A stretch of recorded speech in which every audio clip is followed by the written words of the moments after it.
शिव औघड़ी की कृपा में कलावती के मुख का भजन स्मरण चार मन में गलत सोचने वाले को भी नष्ट कर दिया।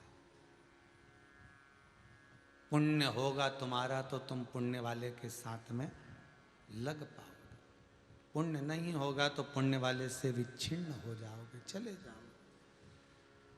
समय आगे जो कथा आई है बड़ी सुंदर चरित्र कहा। भगवान शिव ओघड़दानी त्रिकालदर्शी कैलाशी अविनाशी के नेत्र बिंदु से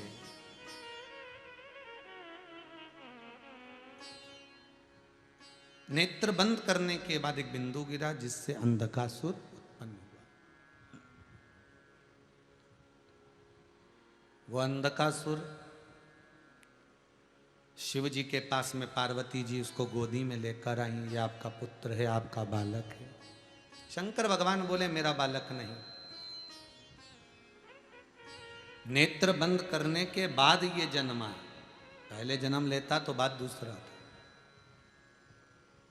पर नेत्र बंद करने के बाद ये प्रकट है, ये मेरा पुत्र नहीं, इसको फेंक दे समुद्र के अंदर। पार्वती जी कहती मैं अपने पुत्र को कैसे फेंक सकती हूँ, ये मेरा पुत्र है, ये मेरा बेटा है, ये मेरा बालक है,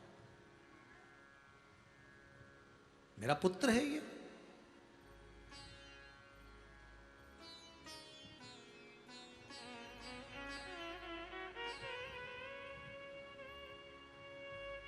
कितना सुंदर कहा है। शंकर भगवान को बेलपत्र चढ़ी हुई वापिस चढ़ सकती है, पर किसी भी देवता पर कोई फूल पुष्प आपने चढ़ाया, कोई पुष्प आपने चढ़ाया, ठंड का समय है या बारिश का समय है, पुष्प जो चढ़ाया हो सकता है कि मुरझाया नहीं हो। होता है ना ऐसा कभी कभी कि पुष्प मुरझाया नहीं हो या उसमें ताजगी हो, सुंदर दिख रहा हो, बहुत अच्छा हो, और वो पुष्प चढ़ा हुआ तुमने अगर एक बार उठा लिया, उतर गया, उतरने के बाद फूल कितना भी सुंदर हो, फूल कितना भी ताजा दिखे, पर वो देवता को समर्पित नहीं हो सकता।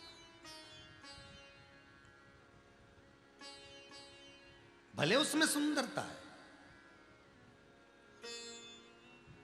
ठंड के दिनों में कई फूल ऐसे भी रहते हैं, भगवान के सामने आपने एक बार चढ़ा दिया, चढ़ाने के बाद वो रखे रहते हैं तो ऐसा लगता है कि बिल्कुल ताजे से दिख रहा है। तो कई माताओं की आदत रहती है उन्हीं फूल से वापिस श्रृंगार कर देती है, या उन पुष्प की रंगोली बनाकर भगवान के सामने डाल देती है, पर वो गलत है, वो गलत है।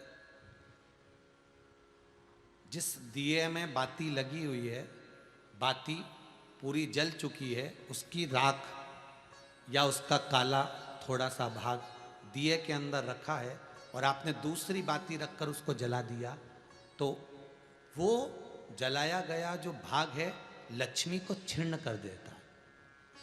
15 दिन तक व्यापार ठीक नहीं चल सकता। एक बार प्रैक्टिकल करके देखना। दिए के अंदर अगर कोई बाती जल गई, जलने के बाद ठंडी हो गई, ठंडी होकर उसमें राख पड़ी हुई है, या उसके अंदर कोई काला सा आप गोल बत्ती लगाते तो काला का एक भाग काला काला सा जला हुआ उसके अंदर रह जाता है। कई लोगों की आदत रहती है कि अभी शाम का टाइम तो है, उसको कौन हटाए, उसी में अपन दूसरी बत्ती रख दो, जला दो, उसी में रखकर दूसरी बत्ती जला दो। भाग उसी में पड़ा हुआ है पुराना, और आपने दूसरी बत्ती अगर रखकर जला दी है, व्यापार होगा, व्यवसाय होगा, या फिर घर में रखा हुआ धन होगा, 15 दिन के लिए वो छिन्न होगा, वो जाएगा। पैसा टिकने वाला नहीं, 15 दिन तक चाहे कुछ भी कर लो, ठीक नहीं चल सकता व्यापार। तुम कितना भी दम लगा लो। कई लोग कहते भी होंगे कि हमारी दुकान तो 8 दिन तो अच्छी चलती, 8 दिन के बाद नए क्या हो जाता है, 15 दिन अच्छी चलती, 15 दिन के बाद नए जाने क्या हो जाता है। तो उसमें गलती ढूंढो कि हम गलती क्या कर रहे हैं। नहीं तो व्यापार तो अच्छा चल रहा है, ग्राहक भी आ रहे हैं, सब कुछ होता है। जब 15 दिन ग्राहक आते हैं तो 15 दिन क्यों नहीं आते, 8 दिन ग्राहक आते हैं तो 8 दिन क्यों नहीं आते, उसके पीछे तुम्हारा कोई कारण होगा। फिर अपनी गलती को ढूंढो कि हमारी गलती क्या हो रही। या तो बहू है या सास या घर में रहने वाला कोई व्यक्ति या घर के बच्चे दिए में दिया रखकर जला देते हैं, मतलब उस बाती को फिर रखकर जला दिया, तो अब उसको तो तुम्हें भोगना है। अब उनको नहीं मालूम कि गलती क्या हो रही, गलती अपन कर रहे हैं, गलती अपनी है।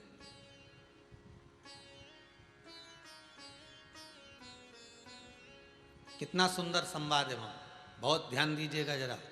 अग्नि पुराण, स्कंद पुराण, दोनों पुराण में स्मरण करिएगा। कार्तिक खंड स्कंद पुराण का पढ़िए और अग्नि पुराण का भाग पढ़िए। बेलपत्री का पेड़ हो, पीपल का पेड़ हो, बड़ का वृक्ष हो, चाहे आंवले का वृक्ष हो, चाहे घर मंदिर से बाहर जाकर, अर्थात घर से बाहर जाकर, मंदिर से बाहर जाकर खुले में अगर आप कोई दिया जला रहे हो, दीप प्रकट कर रहे हो, तो उसमें इतना घी, इतना तेल मत डालकर जलाना कि दिया ठंडा हो जाए और तेल और घी उसमें पड़ा की पड़ा रह जाए। ध्यान दीजिएगा महाराज।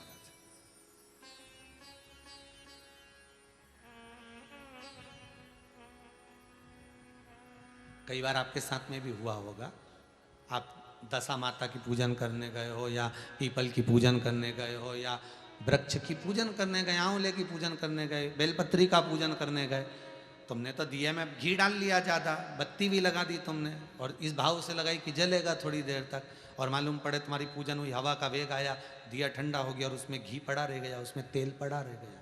महाराज, जिस व्यक्ति ने दिया लगाया है, जिस व्यक्ति ने दीप लगाया हुआ है, और अगर वो कुंवारी अवस्था में है तो अकेला शरीर का कष्ट भोगता है, और अगर उसकी शादी हो गई होती है तो पति और पत्नी दोनों को शरीर का कष्ट भोगना पड़ता है। कहीं कमर दुखेगी, कहीं घुटना दुखेगा, कहीं पीठ दुखेगी, आंखों में जलन होगी, कहीं ये सिर का जो गले का भाग होगा, कान के पास का ये दुखना चालू हो जाएगा, ये पीछे का भाग दुखेगा। तो कई डॉक्टरों को दिखाओगे, इलाज देखो जरा, क्या सब हमें जांच कर लो, जांच में तो कुछ भी नहीं निकल रहा, दवाई भी खाते हैं, थोड़े दिन आराम लगता है, फिर वैसे हो जाता है। कारण निकालना है तो कारण ढूंढो कि हमारे पुराण क्या करें। कारण हमने खुद उत्पन्न करा है कि किसी वृक्ष की पूजन करी, उसमें तेल घी की मात्रा इतनी बढ़ा दी कि हम तो जब तक बैठे दिया जल रहा था, उठ के गए, हवा लगी, दिया ठंडा हो गया, और उसमें जितने समय तक वो घी और तेल पड़ा हुआ है, 15 मिनट, 10 मिनट, 25 मिनट, 50 मिनट, 1 दिन, 2 दिन, 4 दिन,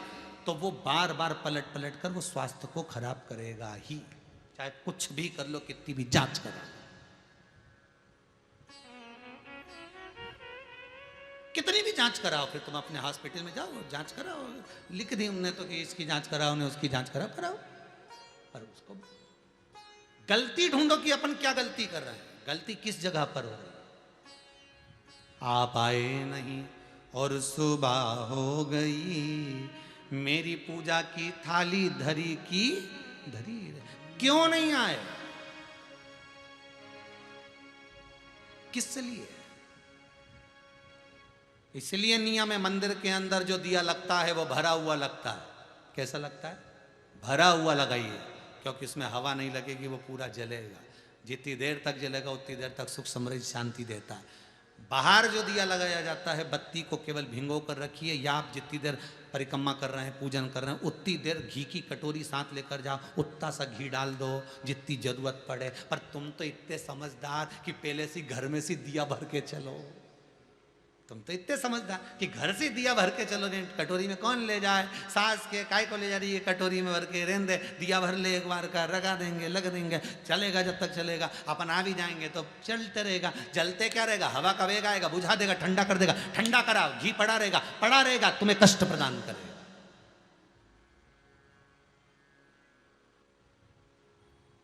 तुम्हें कष्ट,